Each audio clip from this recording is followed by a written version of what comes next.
C'est un revirement majeur. Facebook a annoncé mardi qu'il n'utiliserait plus, sur sa plateforme, la reconnaissance faciale qui permet d'identifier, depuis 2010, une personne sur des photos ou des vidéos postées sur le réseau social.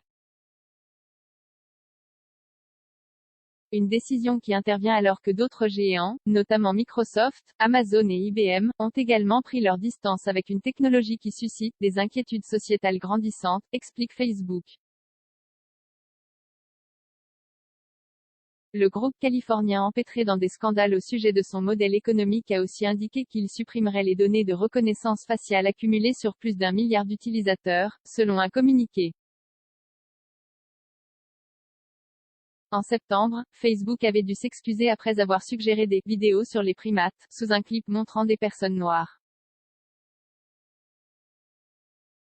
Ce changement va représenter une des plus importantes évolutions en termes d'usage de la reconnaissance faciale dans l'histoire de cette technologie, a noté Jérôme Pesanti, le vice-président de la société, chargé de l'intelligence artificielle.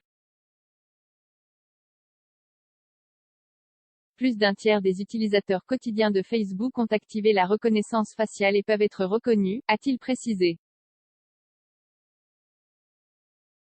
Plus d'1 milliard de modèles numériques de reconnaissance faciale vont donc être supprimés. Plus de tags automatiques. Cette décision inattendue signifie que certains outils populaires du réseau ne fonctionneront plus. Quand un utilisateur publiera une photo, l'algorithme ne devinera plus les noms des personnes présentes dessus, par exemple.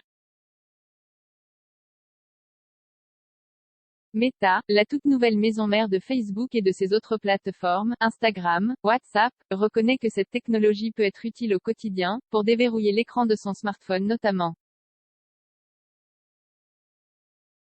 Mais elle suscite aussi de nombreuses inquiétudes, d'autant que les autorités n'ont pas encore fourni de règles claires sur son usage, a souligné Jérôme Pesanti. Étant donné l'incertitude actuelle, nous pensons que limiter l'utilisation de la reconnaissance faciale à un nombre de cas limité est approprié. Facebook fait actuellement face à des vagues d'accusations liées à la fuite de documents internes orchestrés par une lanceuse d'alerte.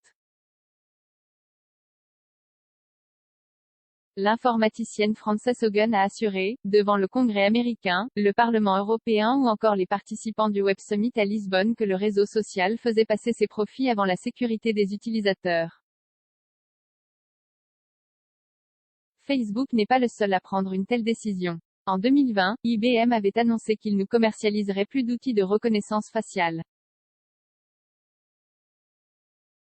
Microsoft, lui, a arrêté de vendre sa technologie à la police, et Amazon a fait de même avec un moratoire d'1 an qui a été prolongé cet été face au risque de discrimination, particulièrement chez les minorités.